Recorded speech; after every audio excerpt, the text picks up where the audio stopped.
Ya, malam teman-teman, saya dengan Pak PJ Papua Pegunungan, Pak Felix. Ini Pak Sekda ya? Pak Sekda sini, kemudian ada Pak Bupati dari Lanijaya, kemudian ini dari... Oke, baik. Jadi kita hari ini bertemu di kantor Menko untuk membicarakan rencana pembangunan rumah susun di Papua Pegunungan. 2 rumah susun ya Pak? Ya gitu, sudah dianggarkan ya, tahun jamak ya, kalau salah, tahun jamak ya. Jadi doakan kita mempertimbangkan semua aspek teknis, bagaimana logistik tidak mudah, karena kalau tidak salah mesti dari Jayapura semua ya Pak ya, kemudian banyak masih pakai pesawat ya, termasuk alat berat ya. Jadi bayangkan bagaimana pembinaan logistik itu tidak mudah. Kemudian bagaimana juga aspek keamanan. Ya, kita mesti pertimbangkan itu. Tadi Pak Prabowo rapat kabinet selalu mengingatkan kita tidak ada korupsi, jangan sampai membangun tidak diisi, tidak ditempati. Jadi harus direncanakan dengan matang dan koordinasi matang. Terima kasih Pak Ahy tadi sudah mengumpulkan kita di sini dengan baik. Juga ada anggota DPR, Wakil Ketua dari Dapil Papua Pegunungan, Pak Robert. Jadi kita berbicaranya komprehensif. Silakan. Berapa Bang tadi itu nilai anggarannya? 2 rusun tadi, kan yang per tahun ini 22 ya? Tahun depan nanti detailnya ada di dirjen, saya bisa jelasin ya. Dari tahun jamak ya, berarti bisa kita lihat situasi.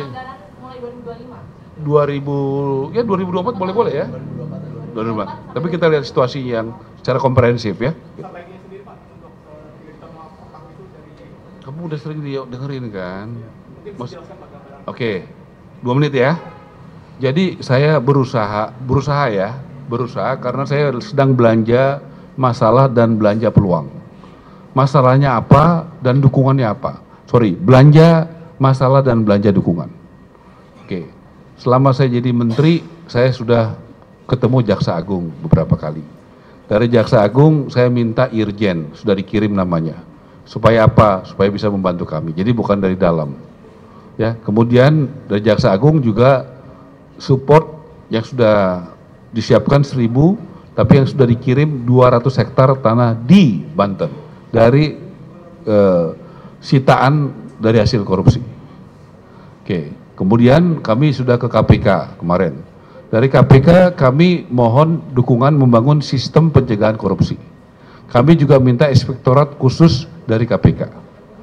Ya, kemudian kami juga percaya kalau korupsi itu mau dihindari, itu harus keterbukaan publik. Negara-negara maju seperti Denmark, itu keterbukaan publiknya dari proses perencanaan saja. Sudah mulai. Nah, jadi kami mau begitu dan KPK mensupport bagaimana sistem dan juga personalianya. Jadi terima kasih kepada pimpinan KPK yang kemarin sangat membantu kami ya, gitu. Jadi dari KPK, dari BPKP kami juga bertemu, kami juga berkonsultasi, setiap langkah kami tanya. Contoh,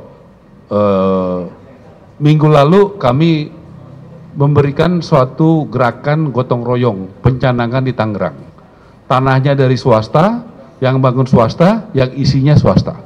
Nah, diserahkan kepada rakyat. Isunya tinggal satu, bagaimana kami bekerja sama dengan Pemda Kabupaten Tangerang, nanti ekosistemnya mesti produktif seperti arahan Presiden, dan juga membangun keterbukaan, tidak boleh eksklusif, dia inklusif. Jadi nanti ada masyarakat sekitar, ada TNI yang bergaji rendah, berpangkat rendah, karena biasanya yang pindah-pindah itu perwira. Kalau yang berpangkat rendah itu biasanya tetap di satu tempat.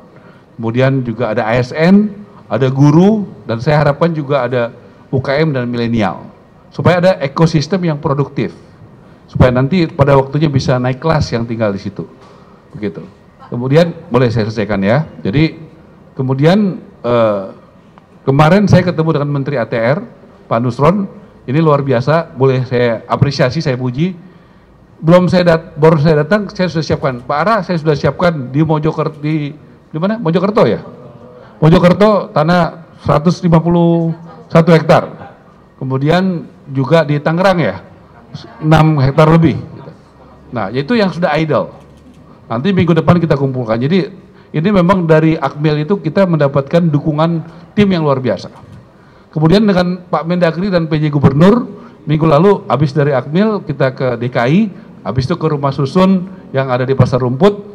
Di situ ada 1.980-an rumah susun, setiap 1.984 unit, setiap unitnya itu ada 2 kamar ber-AC, kondisi baik. Nah, untuk kita datang ke sana karena sedang dipasarkannya 3,5 juta rupiah per bulan. Nah, itu kan pasti bukan buat orang miskin, orang susah atau orang di kalangan ekonomi bawah di Jakarta, bisa 3,5 juta. Jadi kita minta itu dibatalkan kebijakan itu. Karena kita diminta oleh Presiden untuk mengutamakan wong cilik, rakyat ya begitu. Jadi dirubah, kita hitung biayanya itu 18 M kurang lebih setahun, itu ada 1.984 unit, kurang lebih keluar, jadi kita rubah dari tadinya 3,5, jadi antara 1,1 jadi 2, berapa. Jadi itu suatu perubahan yang luar biasa. Ekosistemnya juga kita tentukan, ada guru, tadi Mendikbud juga minta tolong ada guru dalam rumah susun yang kami akan sewakan dengan harga yang murah. Kemudian ada TNI Polri dengan pangkat yang rendah, ada guru, ada ASN, dan juga ada masyarakat. Jadi kita membangun ekosistemnya dari desain awal, belajar dari pengalaman, banyak sekali rumah susun apakah rusak, apakah tidak diisi secara penuh. Ya, dalam waktu dekat saya akan ke Batang karena ada 10 rumah susun yang baru terisi 3 atau 2. Jadi kita memanfaatkan dulu yang ada di Kabupaten Bandung. Kalau tidak salah ada 2. Kemudian dalam waktu dekat kami sudah bekerja sama dengan Mendagri dan Menteri Sosial untuk supaya saudara-saudara kita yang kurang beruntung yang di bawah jembatan, kolong jembatan juga kita bisa bantu.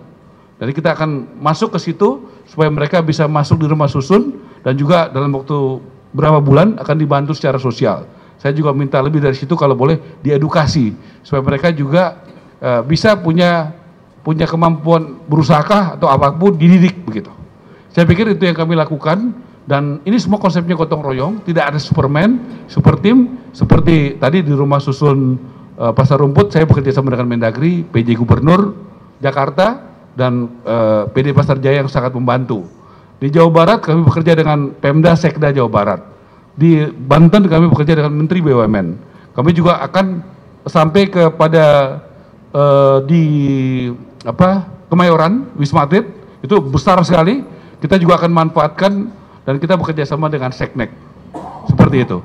Jadi Pak, untuk yang tadi Bapak menyebutkan kan nanti bakal menarik orang-orang yang ada di kolong jembatan yang homeless seperti itu untuk masuk ke rumah susun. Ya. Itu inisiasi proyeknya akan dipercepat di mana Pak nanti? kita akan usahakan di bulan ini terlaksana. Kita usahakan, doakan ya. Tepatnya di mana Pak? Ya, nanti saya sampaikan. Ya, saya sampaikan sesudah kita laksanakan, pasti kalian saya kasih tahu. Ya, tapi kita sudah koordinasi dua hari lalu ya, dengan Mendagri dan Mensos. Nanti kita koordinasi dengan sangat baik. Tadi Pak PJ Gubernur udah telepon saya, ada beberapa tempat lagi yang bisa terisi. Masih di DKI Jakarta itu? Ada DKI dan Jawa Barat, tadi saya katakan 2 provinsi. Sebagai role model, kalau nanti ini bisa berjalan baik, kita akan duplikasi di tempat lain. Pak, kalau rusun bawah gimana Pak?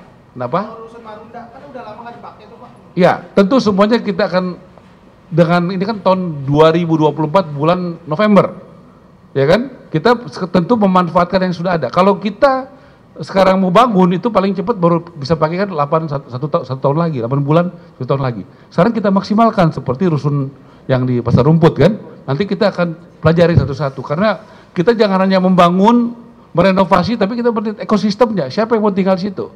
Siapa yang membiayai perawatannya? Bagaimana ekosistemnya juga bisa jadi produktif? Kan begitu. Jadi itu yang harus kita lakukan gitu.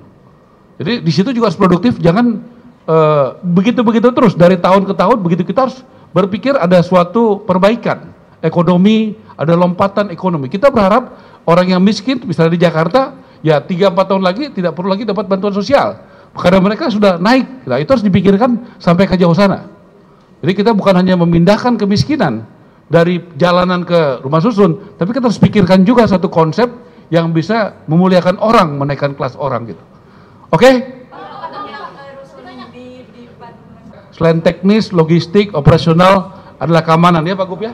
Jadi kita terbuka semua, tidak ada yang ditutupi karena di kementerian kami mulai dari SOTK, anggaran, semua kami buka. Karena kami percaya pengawasan publik itu sangat efektif. Terima kasih.